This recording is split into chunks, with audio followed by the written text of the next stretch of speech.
What is up, YouTube world? Brine. So I wanted to show you my saltwater aquarium. I made a video before, but I ended up deleting it because I was like, it was long and dragged out and kind of boring. But this is going to be my official first video times 2. Yeah. But yep, so we're just going to talk about the saltwater a little bit and what my plans are for it and everything. It's coming along really nicely. I do got a little bit of a mess going on around it because I've been working on it hard. I got the swamp going on in here. It's going to be pretty exciting to talk about that in a few. But alrighty, let's talk about this. So this is a 40 gallon cube, and it has green element light strip on it, reef ready. It has roughly 50 pounds, maybe even 60 pounds. It has way too much live rock in there, but I did that on purpose because it's been running like this for about 3-4 months now, and the only thing which filtering it is the live rock and the protein skimmer, which is working really well. Inside we have a power head which is moving the top, and then we have 2 pumps that change pulse pumps, I guess. They work every 6 minutes. This one will run for 6 minutes, and then this one will run for 6 minutes. It's not the best, but it was like about $25, $30.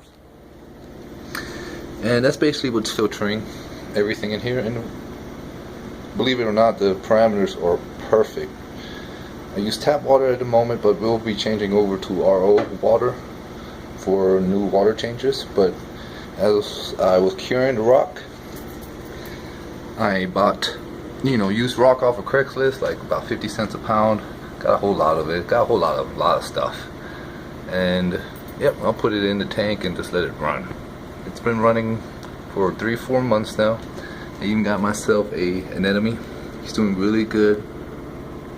I turned the water off because I actually for the very first time made brine shrimp, and you can see that they're in there by the light, and they're alive, and there's billions.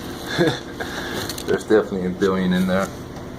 So I made a whole lot because my blenny, however you pronounce his name, he wasn't eating so well, and as you can see, he's a little skinny. So I decided to put that in there, and it's live food, so it's not going to really die, I guess. And it's in salt water, so it's in the right parameters for brine shrimp. And it's been a good 24 hours, and they're still kicking. Even when the system's running and they're swimming all over the place, they're still doing really good. But yeah, so this is going to be a reef tank. It's going to have a whole bunch of coils. I am already starting with a few coils. I got that one right there, and then I got this one right there. It's really pretty. And then I got this one on top. I need to figure out a better location for him because I don't think he likes the top, because that wave maker is pretty strong. Wave maker runs at 660 gallons per hour. These are 500 gallons per hour. So, and this one's 500 gallons per hour. That one runs all the time to push it through the cave, just to make sure we have circulation, so no dead spots. And yeah, so there's definitely well over 1,000 gallons per hour turnover rate. That's a really high turnover rate, but if you want a good reef system, they recommend the higher turnover rate, the better. It just doesn't work so well for soft coils anymore when it starts to get a really high turnover rate. Like this guy, he kind of gets blown around. And then we have also a mushroom. I bought a established rock to help establish the rest of the rock about 3 months in with this rock getting cured. And I didn't change no water, nothing.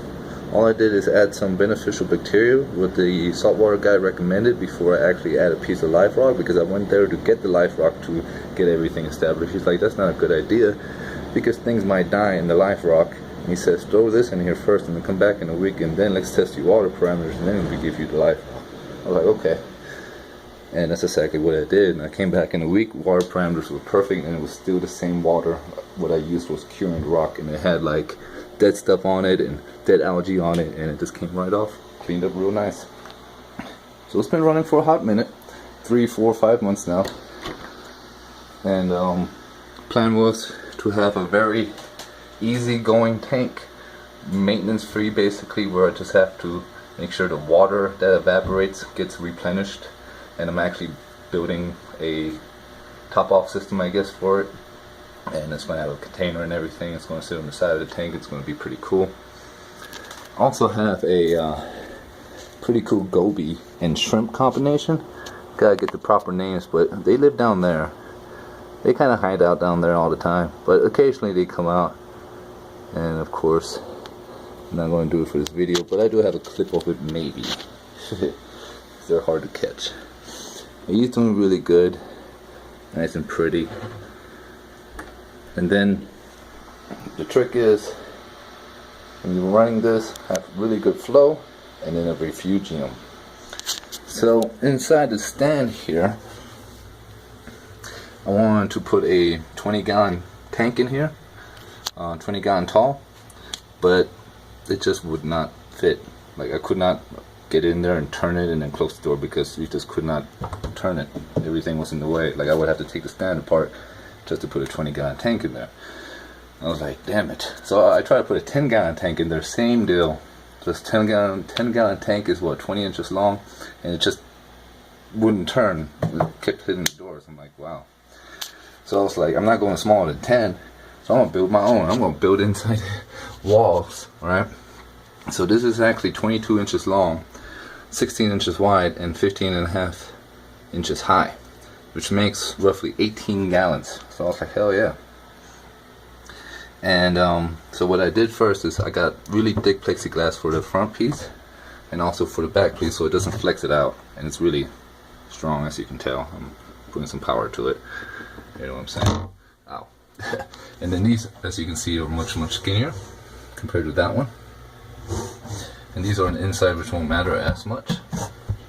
And what I did first is I cut everything to size, and then I did basically a seam of silicone on the wood on each corner, and also on the floor going all the way across, basically on each corner up and down, and then placed it in. Let it cure like that, so I didn't have anything on the inside. Just let the outside cure against the wood first, because I didn't want to seal it in and then we have wet silicone on the backing because there gets no air circulation. Alright, after that I made sure I cut everything right, my baffles and everything, and I did it all at once. So when I put all my baffles in, I also did this, because you want it all to be sealed together, because right here the silicone actually connects to the floor, and you definitely don't want to put a silicone, you don't want to silicone the outside and then wait, you know, a day, let that cure, and then try to new silicone on top of it, because it won't stick properly. So I wanted to do everything at once. And excuse my handiwork, this is actually markers, marking where I had to put my things, and of course I use permanent marker so it won't come off. Or whatever. So this is my refugium. Basically this is my return, and this is my entry point. I wanted to put a sock filter in there, but I figured a sock filter would, in my opinion, cost too much money, and I have to order them and replace them, and it's too much hassle, and they're really long, like 14 inches long, I believe. So I decided to make my own contraption. It's pretty neat. But let's talk about this real quick. So the overflow box will have a tube running down, and the tube will just go in here, and this is a solid thing, so it will just run in here, so it doesn't actually make a splashing noise, and it will run over. It will run over into this here, and this sits in there, and it will run over and go in here and run down, and I can put a whole bunch of carbon and chemicals or whatever types of bags in here, and it can sit on this tray, and it goes under this baffle. Back here is a protein skimmer gonna sit, overhang, which sitting on the thing is gonna sit back here. I was gonna leave it open, but I was reading that the protein skimmer should be separate from the refugium, because the cyclopods can get sucked into the protein skimmer, and that's not necessarily good. So basically it goes in here, runs over into the fiber filter floss, goes down, protein skimmer does its thing, and it runs over to here, and everything is leveled. So this is actually about a half an inch lower than this is, so it's, you know, it's all leveled, and this is even a little bit lower. So this actually sits at 13-inch mark, which is about 15 or so gallons, hopefully, roughly. Anyways,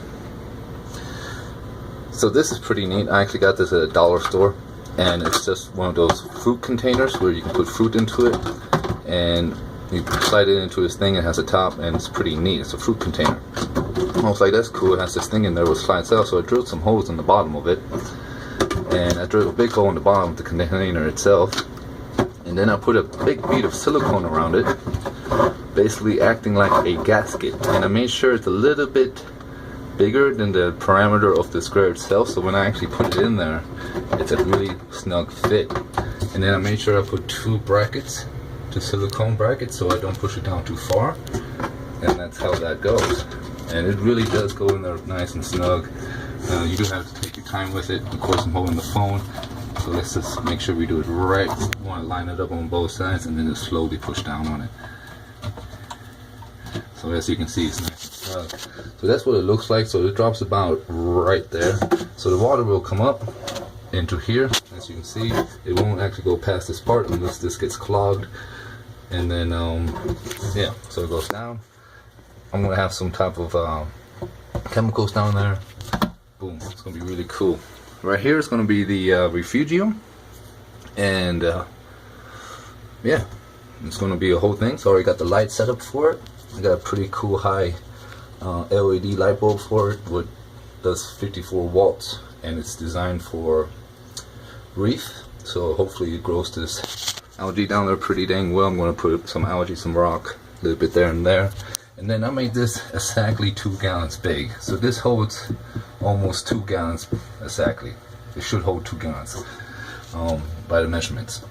So I'm going to make a top off system, and basically the reason why I made it like this is so as the water evaporates, it's going to evaporate in the last chamber first. So instead of making this chamber this big, you know what I'm saying, then it's like 3-4 gallons, you know.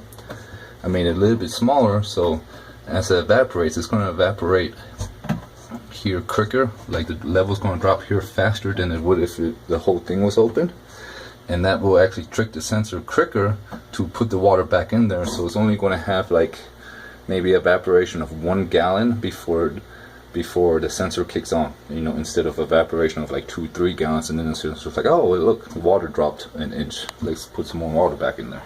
So that was my idea on this. This is why this is a little funny looking. But I wanted to make sure it's 2 gallons because I wanted to make sure if something did happen and I'm away for a couple days that it did have water to pump in there and it wouldn't just evaporate. But it is a closed top. It has a lid. And the water doesn't really evaporate. Now when I get this all running, now it will have a back. You always want to have a ventilation system for your swamp. So you want to have it open. You don't want to close it off. But yeah. So we're going to see how much evaporates. Here it just has its evaporation in the back. And I try to close that off too. But it does really well. Always got to make sure we keep up with the temperature, because I turn it off so the fish can actually eat. Temperature is still good. I try to keep it a stable 79 degrees. I only dropped 8 degrees so far in 13 minutes, which is not bad. But yeah, it's going to be really awesome. I can't wait to install the light. I'll show you the light real quick. So this is my light. As you can see, it's really big. It has its whites and it has its dark blues and has its pinks. So it's supposed to be a grow light for reefs. So might not be the right thing necessarily for a refugium, but I was like, this thing looks cool. Hell yeah. So we're going to see if it works really well. And of course I'm going to have the timer set on, so this runs when the display turns off, and when the display turns back on, this will turn off. Hell yeah. Alright. Well, YouTube, that's my built into the stand swamp. I even have a little tray right here. I even have a little light switch right there. It's pretty neat, getting it all cool like. And yeah, that's my saltwater tank. I love it. I'm already finding out that I need a bigger one because the fish I want get actually really big. I'm like, wow, I didn't know clownfish actually get that big. I thought they stay small, but they actually kind of get big. But it's a 40-gallon cube, definitely capable of holding clownfish and all the goods.